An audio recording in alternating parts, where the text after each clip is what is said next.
সৃষ্টি আল্লাহ পাকের এক একটা মেসেজ দেয়। ঠিক মেয়ে মানুষও একটা মেসেজ দেয়। কি মেসেজ? আল্লাহ পাক মানুষকে সবচেয়ে সুন্দর করে সৃষ্টি করেছেন, আর মানুষের মধ্যে মেয়েদেরকে সবচেয়ে বেশি সুন্দর করে সৃষ্টি করেছেন। আল্লাহ পাকের সবচেয়ে সুন্দর সৃষ্টি হচ্ছে মেয়েরা, এবং তারা খুব নরম হয়, নরম, প্রজাপতি ধরার মতো। প্রজাপতিকে ধাপ করে ধরতে পারবেন না আপনি, শক্ত করে ধরতে গেলে প্রজাপতি নষ্ট হয়ে যাবে, মরে যাবে। প্রজাপতিকে কোমল ভাবে ধরতে হবে। ঠিক মেয়েদের সামনেও আপনার কোমল থাকতে হবে। বেশি হার্ড হতে যাবেন, শেষ। আমি আপনার গার্লফ্রেন্ডের সামনে কোমল হতে বলি নাই, আপনার ওয়াইফের সামনে হতে বলেছি। কোমল থাকলে আপনি জিতে যাবেন। দেখবেন দুনিয়ার চিল্লা ফাল্লা করছে আপনার বাসায়, আপনি চুপচাপ আছেন পাহাড়ের মতো, কোমল আছেন। 5 মিনিট পর দেখবেন নিজেই ঠান্ডা হয়ে এসে বলছে আচ্ছা সরি, ভুল হয়ে গেছে। আর যদি আপনি চিল্লা ফাল্লার কাউন্টার দিতে যান, তাহলে দেখবেন সুটকেস গোছানো শেষ, বাবার বাড়ি চলে গেছে। ডিল করা খুব ডিফিকাল্ট। এখানে আপনাকে খুবই সবরের পরিচয় দিতে হবে। আল্লাহ পাক বোঝার তৌফিক দান করুন। আর আমরা মা বোনদেরকে রিকোয়েস্ট করব, 4টা মূলনীতি মেনে কাপড় চোপড় পরবেন। আপনার কাপড়টা এমন হবে না যেই কাপড়টা পরলেও অঙ্গ প্রত্যঙ্গ দেখা যায়, বোঝা যায়, এমন হবে না। কাপড়টা এমন হবে না এত টাইট ফিটিং যে আপনার অঙ্গের উঁচু নিচু অবয়ব বোঝা যায়, এমন হবে না। কাপড়টা এমন হবে না যেটা অমুসলিমদের পোশাক, আর কাপড়টা এমন হবে না যেটা পুরুষদের পোশাক। এই মূলনীতিগুলো মেনটেন করে কাপড় পরবেন ইনশাআল্লাহ।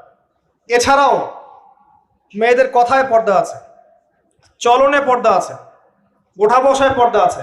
নামাজ পড়ার সময় তাদেরকে কিছুটা শালীনভাবে নামাজ পড়তে হয়। তাদের চোখের দৃষ্টির মধ্যে পর্দা আছে। এগুলো কে শিখাবে এখনকার মেয়েদেরকে? সবসময় বিজি দেখবেন নতুন কোন সিরিয়াল আসছে, নতুন কোন ফ্যাশন আসছে, নতুন কোন পার্লারে কি আসছে, কোন কাটিং আসছে, কোন নায়িকা আসলো। ওই যে বাংলাদেশে কোন এক নায়িকা আসছে, তাই নিয়ে মিডিয়াতে এমন তোলপাড়, মনে কি নাকি একটা অবস্থা। আল্লাহর কাছে তোমার কি মূল্য আছে হে? আল্লাহর কাছে তোমাদের কি মূল্য আছে?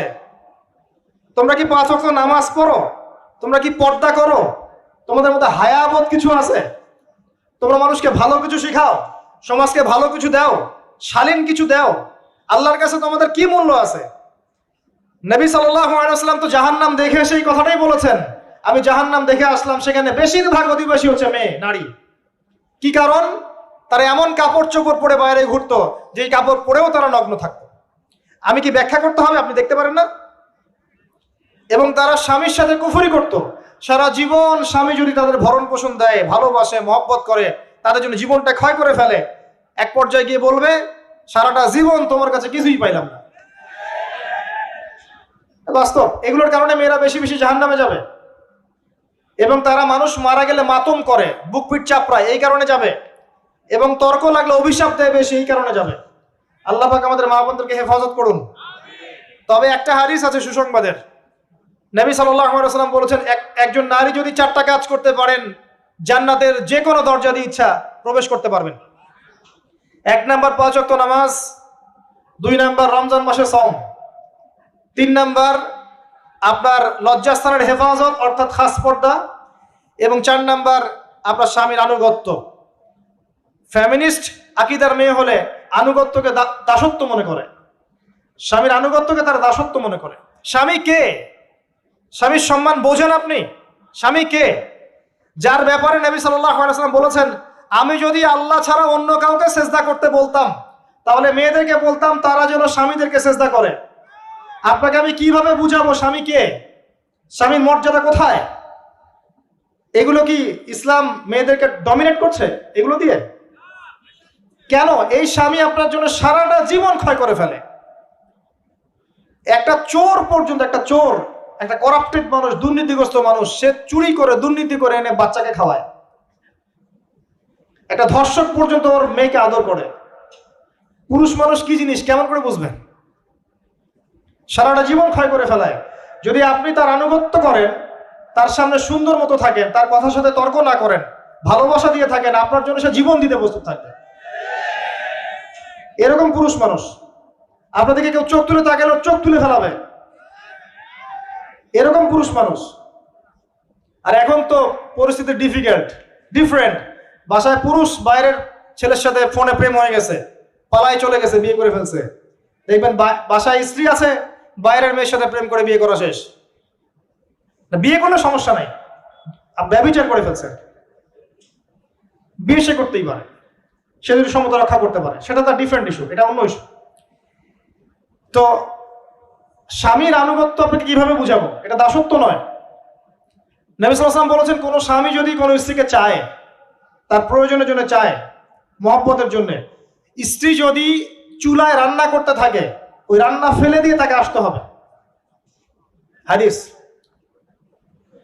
রাতের বেলা স্বামী স্ত্রী শুয়েছে, স্বামীর চাহিদা আছে, স্ত্রীর কোনো সমস্যা নাই, স্ত্রী ফিট, ইচ্ছা করেই অহেতুক স্বামীকে বলল আমি রাজি না, উল্টা পাশে মুখ করে ঘুমিয়ে গেল। আল্লাহর নবী বলছেন, সারা রাত আল্লাহর পক্ষ থেকে একজন ফেরেশতা আসবে, এসে এই নারীকে অভিশাপ দিতে থাকবে। এখন এগুলো হাদিস শুনলে বলবে যে ইসলাম তো মেয়েদেরকে ছোট করছে। একজন মেয়ে তার, একজন স্বামীর কথা বলছে, স্বামী তার মেয়ে, তার স্ত্রী, তার মা, তার বোন, সবাইকে তার মিরাসের হক দিতে হয়। একজন মেয়ে তার বাবার সম্পত্তি পায়, কোনো কোনো ক্ষেত্রে তার ভাইয়ের সম্পত্তি পায়, তার স্বামীটা তো পাই, তার ছেলেরটাও পায়, নানি হলেও সম্পত্তির হক আছে। একটা মেয়েকে চতুর্দিক থেকে সিকিউর করা হয়েছে ইসলামে। তারপরেও কিছু ফ্যামিনিস্টের কারণে এরা বলবে যে মেয়েদেরকে ইসলাম ছোট করছে। হ্যাঁ, মেয়েদেরকে ইসলাম কেন ছোট করছে? কারণ পর্দা করে যে বাইরে বেরোতে বলেছে, ঢ্যাং ঢ্যাং করে নগ্ন হয়ে বেরোতে নিষেধ করেছে, এই কারণে।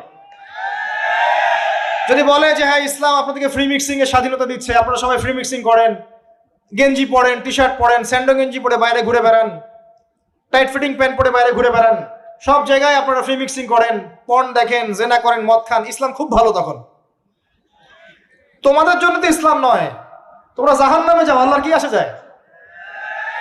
ইসলাম তোমাদের জন্য নয়, তোমরা জাহান্নামে গিয়ে মরো, ইসলামের কিচ্ছু যায় আসে না। আল্লাহর ওয়াস্তে পারিবারিক আদর্শের দিকে ফোকাস করেন প্রিয় ভাই। নিজে জাহান্নামের আগুন থেকে বাঁচেন, পরিবার বর্গকে বাঁচান, পরিবার বর্গকে বাঁচান। পরিবার একটা পার্ট হচ্ছে আপনার পিতামাতা। পিতামাতার সাথে খারাপ আচরণ করতে যায় না আল্লাহর ওয়াস্তে। সেই ব্যক্তির জন্য ধ্বংস যার পিতামাতা বেঁচে আছে, তাদের হক আদায় করে সে জান্নাতে যেতে পারলো না, তার জন্য ধ্বংস। আরেকটা অংশ আছে আপনার সন্তান সন্ততি। বাচ্চা কাচ্চার প্যারেন্টিংটা খুব সুন্দর করে করেন।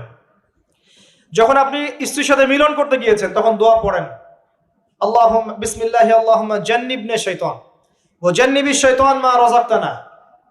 আমার মনে হয় এখনকার জেনারেশন যেগুলো আছে ফাসেক, মাদক সেবন করে, পর্নোগ্রাফিতে আসক্ত, ইয়াবাখোর, স্মাগলিং করছে, চুরি করছে, হাবিজাবি, ধর্ষণ করছে, আমার মনে হয় না তাদের পিতামাতা তাদেরকে জন্ম দেওয়ার সময় এই দোয়াগুলো পড়েছিল। কারণ পিতামাতা এই দোয়া পড়লে ওই সন্তানকে শয়তান স্পর্শ করতে পারে না।